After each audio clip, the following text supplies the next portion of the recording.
I'm Ato Boldon, the host of Inside Athletics, brought to you by the IAAF. In this episode, the young man who I believe had the best performance of the entire 2016 Rio Olympic Games, regardless of sport. He hails from South Africa, Wayde Van Niekerk, in the men's 400.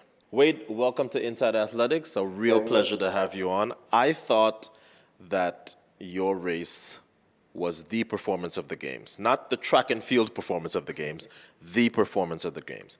I wonder when you realize that you've drawn lane 8, if you go into the race maybe a little bit more anxious and more concerned because of the talent behind you, or if you went into it thinking, you know what, it's the same 400 meters and I gotta do my job.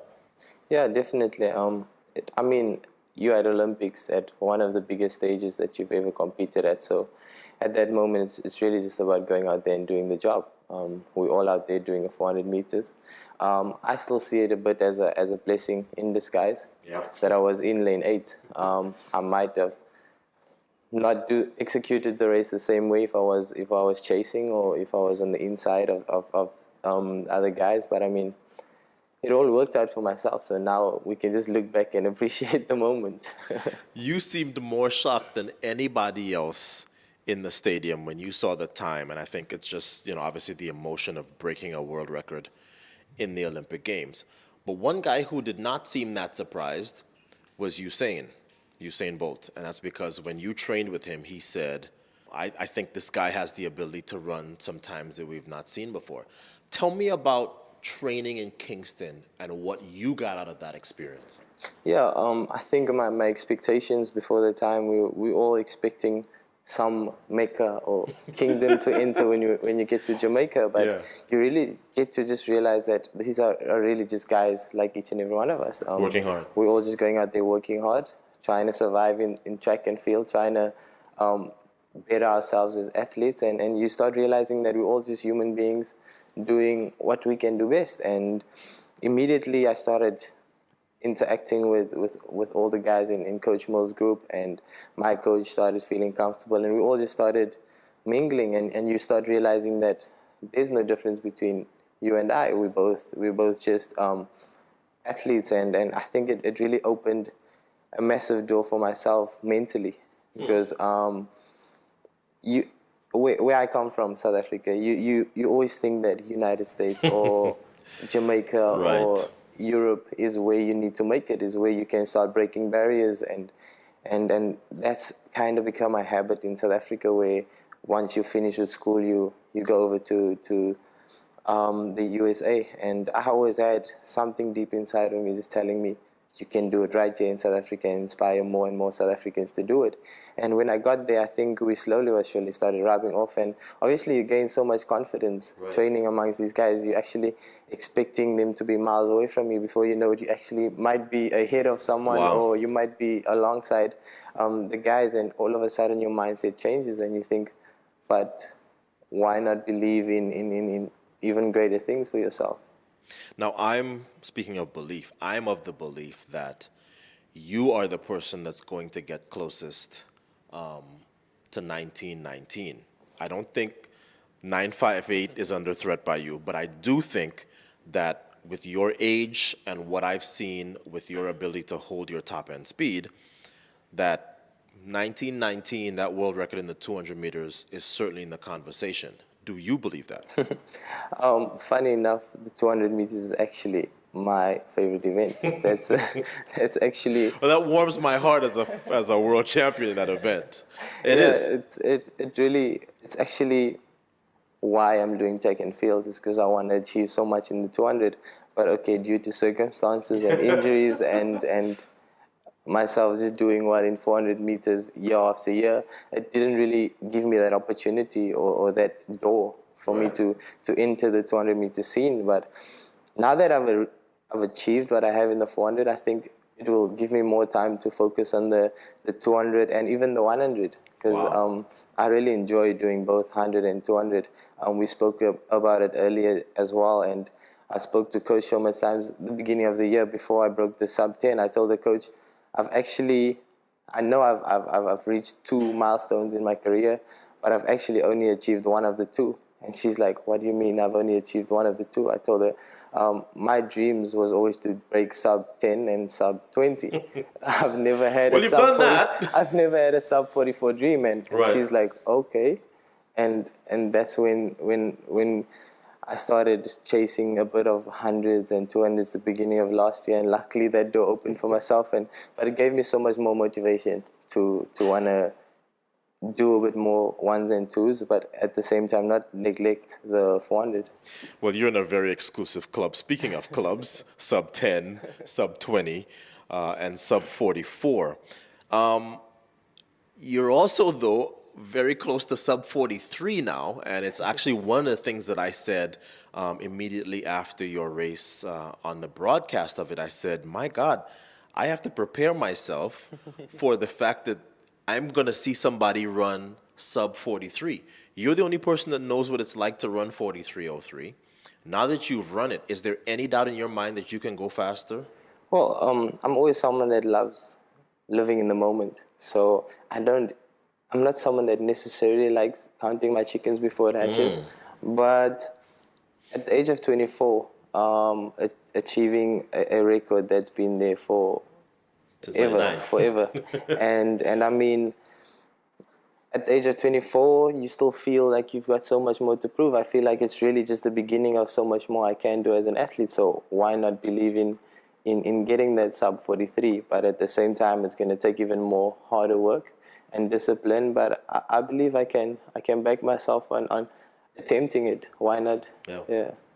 Let's talk about 2 of the most important women in your life. Let's start first with your mother. Talk about your mother's role in your career. Yeah, definitely. I mean, thinking of it, you say your mother is your mother. She'll always have that extra special kind of love that not even me as a son can understand. Yes. But one should always appreciate it and cherish it. So I would always go out of my way to make my mother proud, to make her happy, to learn from what she has to show me as an athlete. I always tell people that the people that actually are my role models and the people that actually inspires me is the people I interact with each and every day. Right. And I feel that's the people that build the character I am today and helped me be the Wayde that's out there on the track today. And obviously I believe that she's played a massive role in that. She's been there since day one. I mean, literally. And she's played such a massive role in helping me choose the right opportunities and taking the right opportunities and not letting whatever comes my way slip. And obviously I'll give her full credit for being the number 1 mom in the world. But yeah, I really appreciate her in my life. And I mean, I always wake up in the morning thinking it's another opportunity to go out there and make my mom proud. And on the subject of phenomenal women, your coach, talk about what the journey has been with her to get you to this point. Yeah, I think I can immediately actually quote my mom, who's my coach. I think we have to set the record straight though, because a lot of people think my coach is my grandmother. I know, yes. She's not. Yes, I know. But on that, she really plays more than just a coach role. She sees us all as kids wanting to chase a dream. Right. It's not just about I'm your coach, I blow the whistle and that's that. Mm-hmm. If you need a little bit extra off the track, she's willing to listen. She's willing to consider you. It's not just about here's the program and that's that.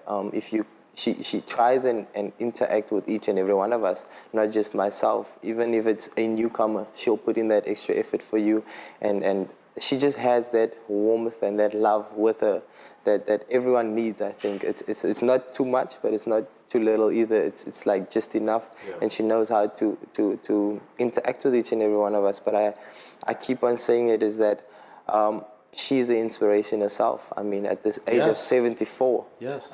Reaching the height that she has at the age of 74. I mean, who are we to complain now?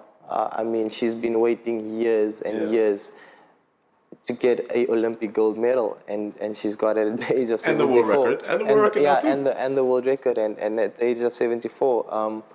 Who are we now to complain that things are not coming our way at the right time? I mean, she's been so patient, and I think that story speaks for itself, and we can learn from that.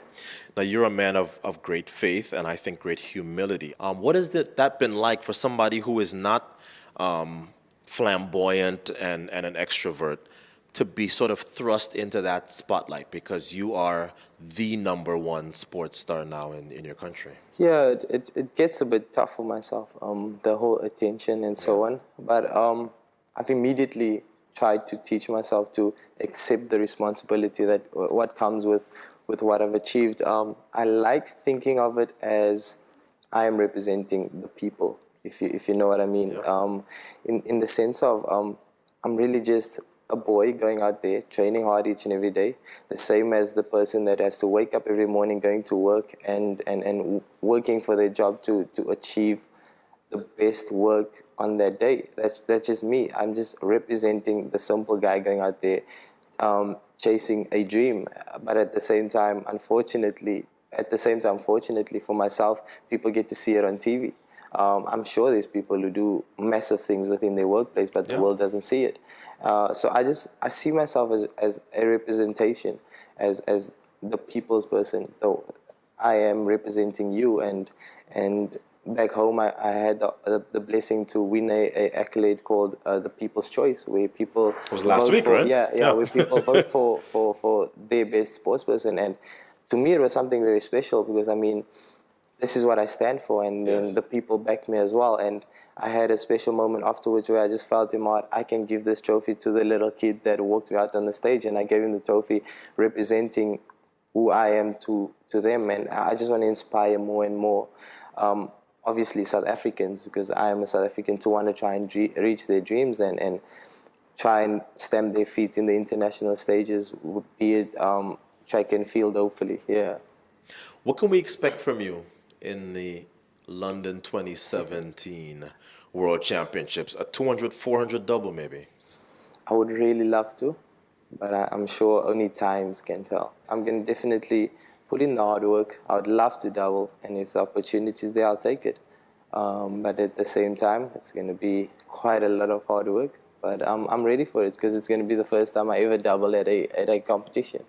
As an ambassador for the sport, I travel the world and people ask me, how is the sport going to survive once Usain hangs up his spikes next year or the year after? And I tell them, I think our sport will be fine. I think our sport will be fine because of people like yourself and what your potential is. All the best for you in your career, and congratulations on a phenomenal 2016. Thank you so much, sir. Appreciate it.